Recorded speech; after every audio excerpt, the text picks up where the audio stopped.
Sir अक्सर हम ये सुनते हैं कि किसी बच्चे का 1 करोड़ का पैकेज लग गया, तो सर इसमें कितनी सच्चाई है और क्या टीयर 2 और टीयर 3 कॉलेज का बच्चा ये क्रैक कर सकता है 1 crore package? If you are taking an admission into a tier 2 और 3 कॉलेज, हाँ रास्ता डिफिकल्ट होगा, you can definitely achieve that package. Crore का अगर पैकेज लग गया तो घर पे कितना पैसा आएगा? क्या वो इंडिया में लगा है, डोमेस्टिक मार्केट में लगा है, या फिर वो इंटरनेशनल मार्केट में लगा है? अगर आपके भी ये सारे सवाल है तो आज की वीडियो आपके लिए इंपॉर्टेंट होने वाली है, क्योंकि आज हम बात करेंगे अर्पित सरदा से, जो कि है IIM कोझिकोड के एलुमनाई और सनस्टोन के placement head. Hello everyone and welcome back to the channel. मैं हूं सागर चौधरी, आपका मेंटोर, और अगर आप इस चैनल पे नए हैं तो चैनल को सब्सक्राइब कीजिए, वीडियो को लाइक कीजिए और अपने दोस्तों के साथ इस वीडियो को शेयर कीजिए ताकि ऐसे इंफॉर्मेटिव वीडियोस आपके पास आते रहे।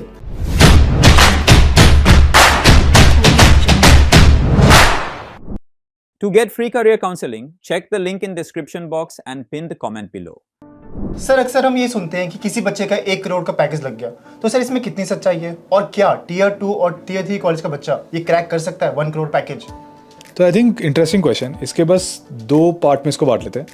पहला है कि टीयर 2 और tier 3 which is your input, कि आपने कौन से कॉलेज में कौन से प्रोग्राम में आपने एडमिशन लिया।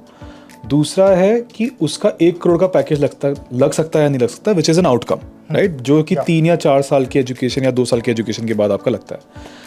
तो मेरा ये मानना है, और आई थिंक इसके काफ़ी ample case studies, examples, real world proof exist करते हैं, कि आपका इनपुट जो कि 10th 12th के बेसिस पे आपने कॉलेज में एडमिशन लिया है does not exactly determine your output, जो कि 3 या 4 साल की पढ़ाई के बाद आपको मिलने वाला है।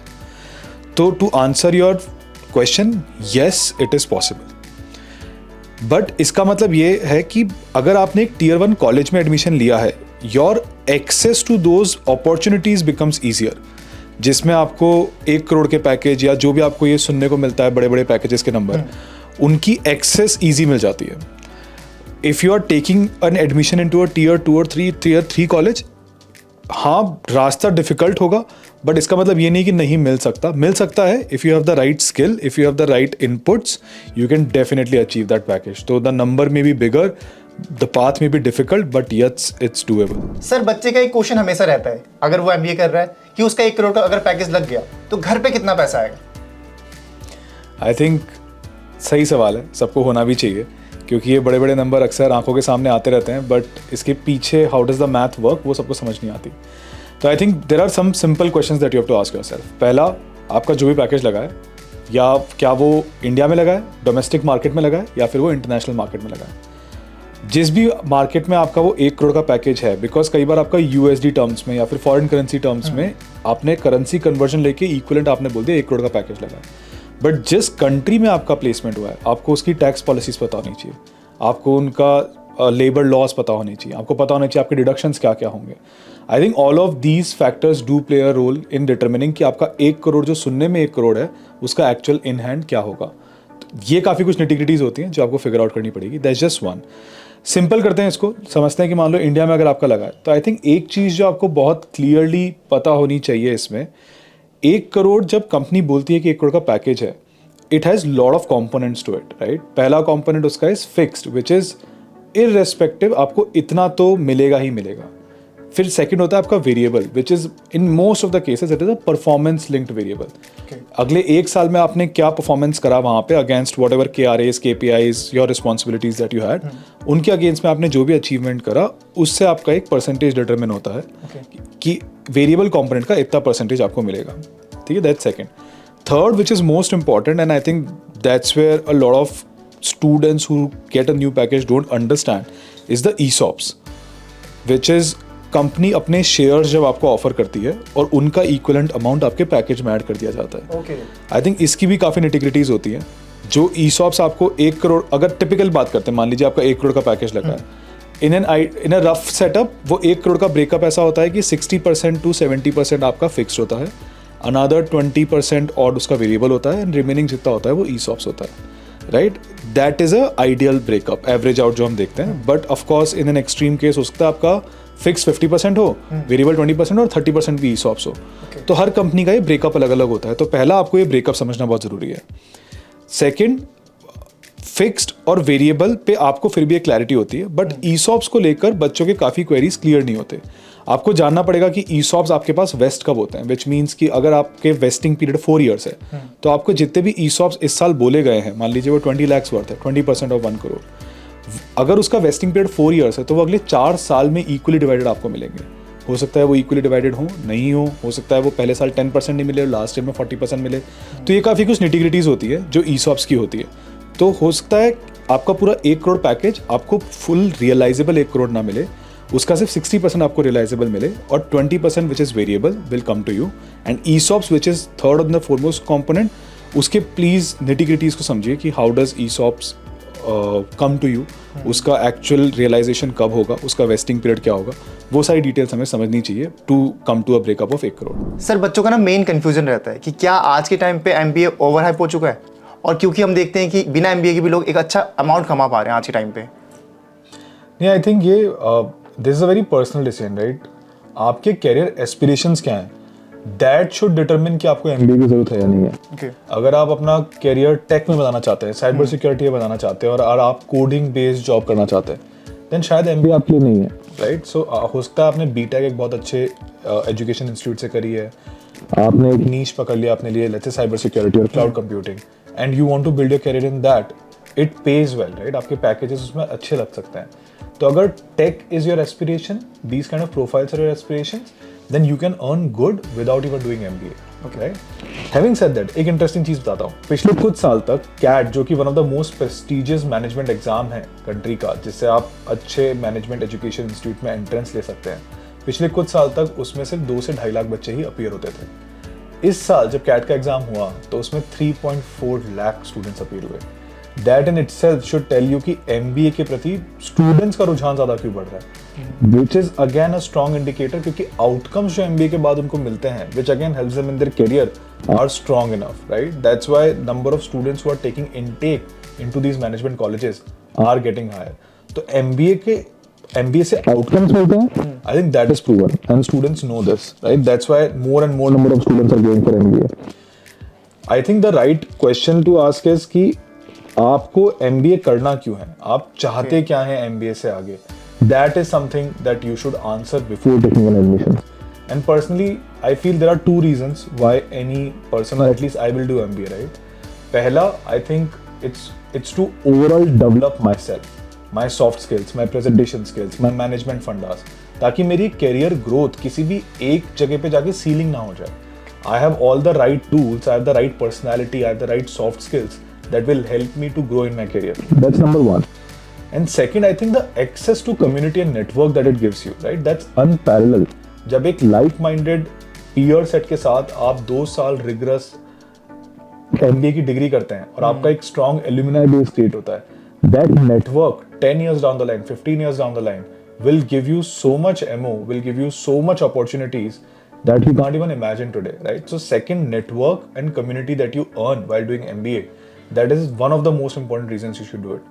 So I think personally for me, one is a personal growth, second is getting access to that community and unlocking a faster growth.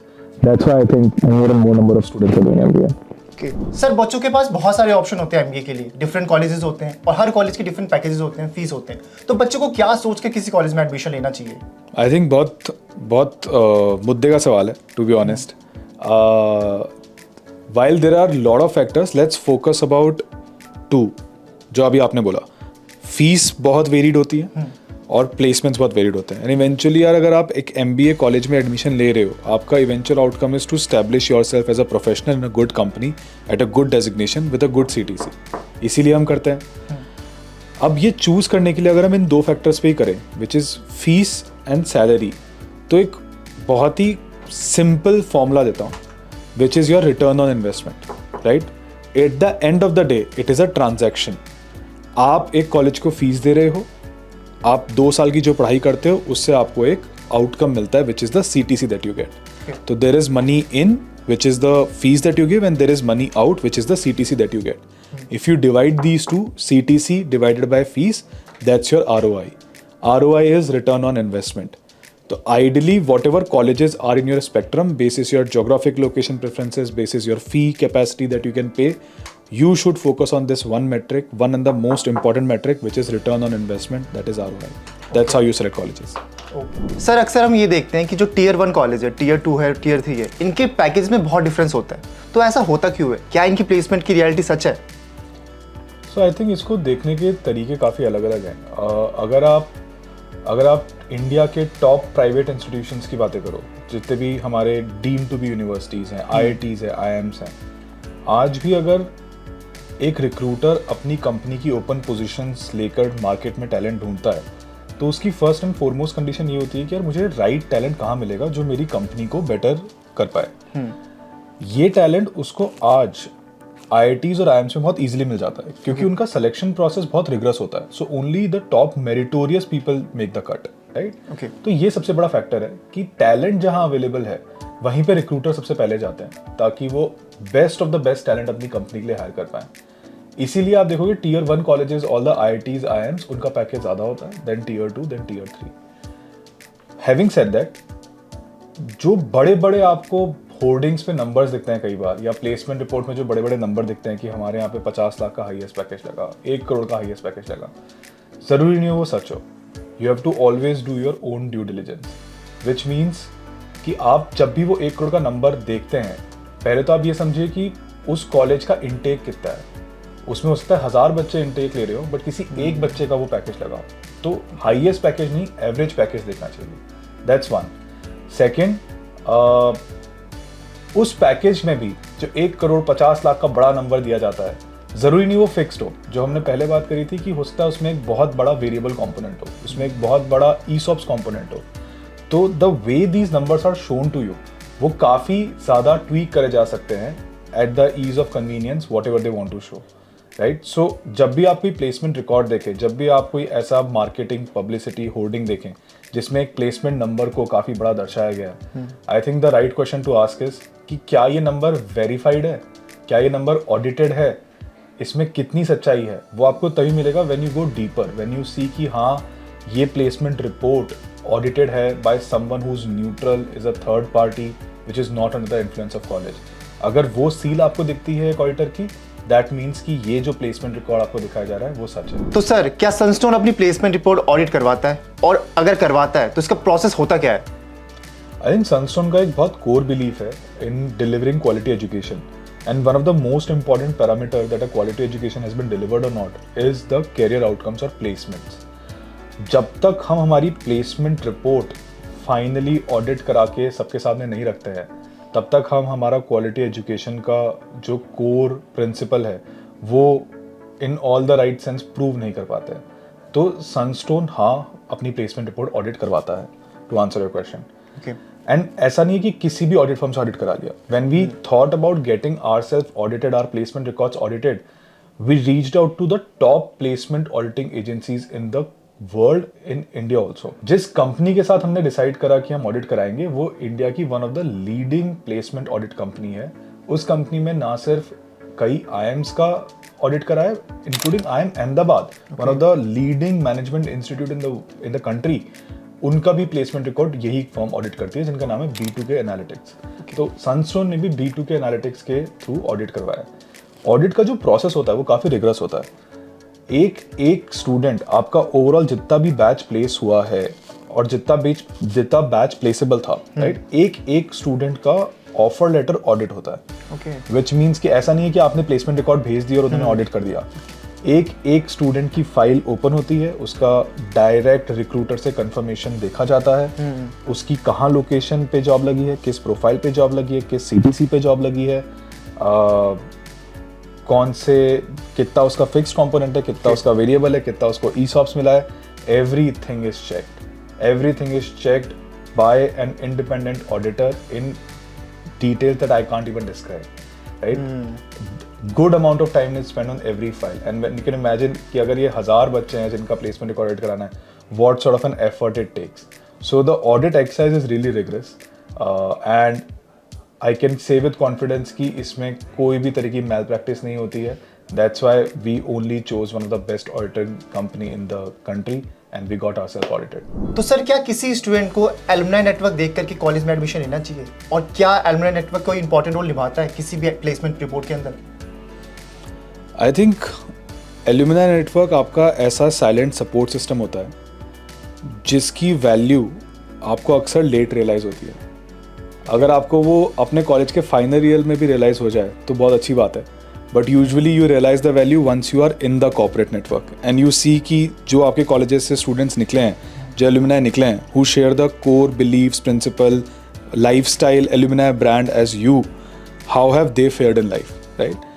बहुत सिंपल 2-3 एग्जाम्पल लेते हैं। आई थिंक पहला, look at all the good business schools in West. Like look at Harvard, look at Penn, look at any Ivy League schools that you think about.